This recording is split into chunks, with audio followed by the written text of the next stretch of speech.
새날이 밝았습니다. 오늘도 기도의 씨앗을 심음으로 하루를 시작하도록 하겠습니다.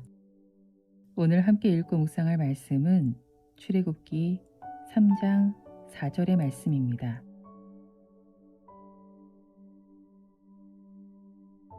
여호와께서 그가 보려고 돌이켜 오는 것을 보신지라.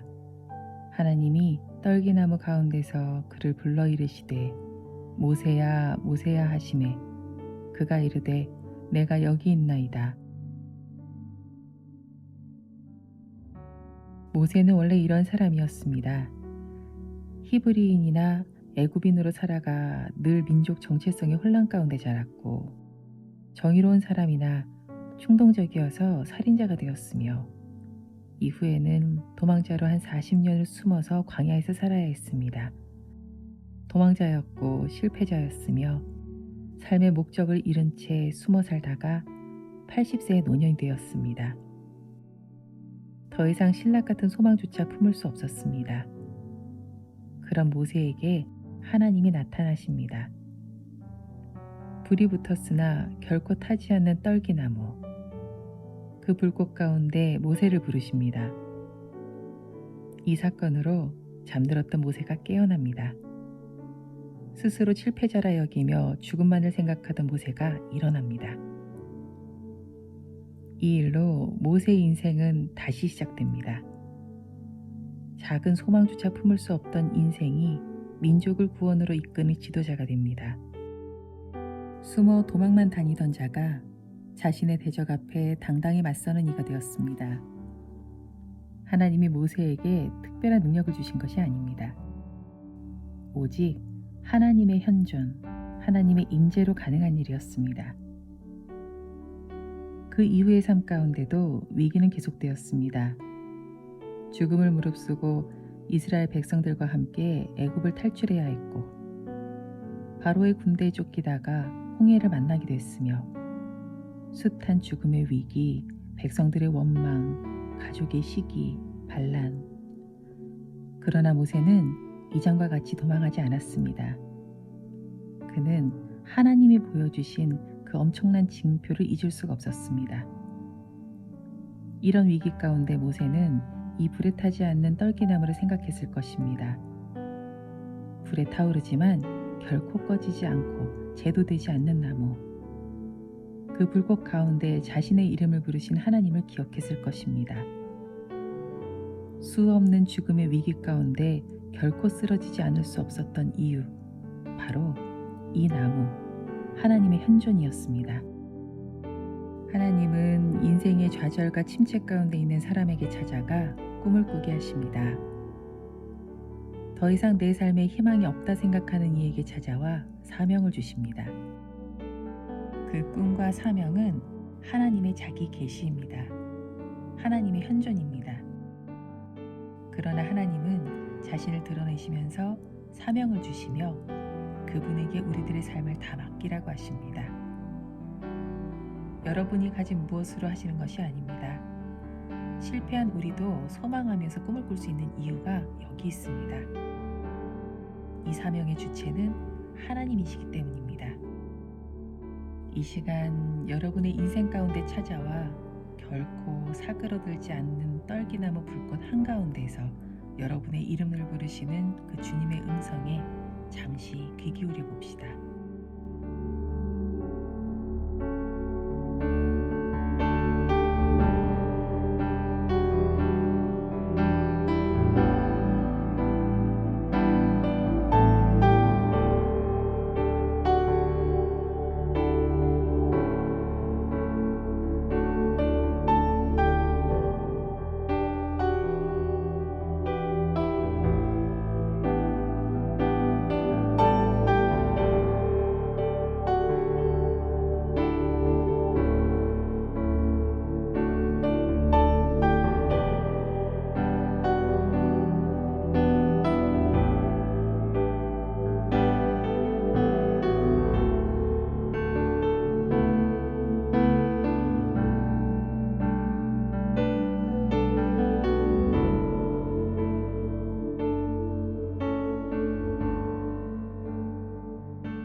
하나님은 소망을 잃고 광야에 숨어 살던 모세를 찾아오신 것처럼 우리 좌절 한가운데에도 임하시는 분입니다. 우리가 낭망하여 좌절한 모습을 그냥 보고 계시지 않고 바로 그때 우리를 부르셔서 사명을 허락하십니다. 불타 사라지지 않는 떨기나무의 불꽃 속에서 우리들의 이름을 부르시며 그 사명으로 우리가 더 이상 낭망하지도 쓰러지지도 않을 것이라 말씀하십니다. 이 시간 우리 자신을 하나님께 맡김으로 기도했으면 좋겠습니다. 우리의 능력과 자격이 아니라 하나님의 임재와 사명으로 다시 일어서게 해달라고, 넘어짐 속에서도 도망하지 않고 주님의 부르심 속에 담대히 걸어가는 삶 살게 해달라고 주님께 기도함으로 함께 나아가겠습니다.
열방을 위해 기도하는 시간입니다.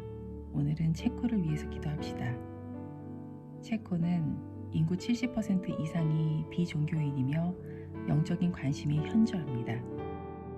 공산주의 이후의 허무주의와 세속주의가 깊이 뿌리내린 가운데 물질 남용과 범죄율, 자살률이 높아져서 도덕적, 정신적 위기 가운데 있습니다. 이 영적인 무관심과 도덕적 혼란 속에 있는 체코를 긍휼히 여기셔서 굳어진 마음 가운데 하나님의 진리와 사랑을 다시 찾게 하시고 교회가 생명력 있는 복음으로 다시 일어서게 해달라고 함께 기도해 주시고, 이어서 성령의 인도하심을 따라서 계속해서 기도의 씨앗을 심어가도록 하겠습니다.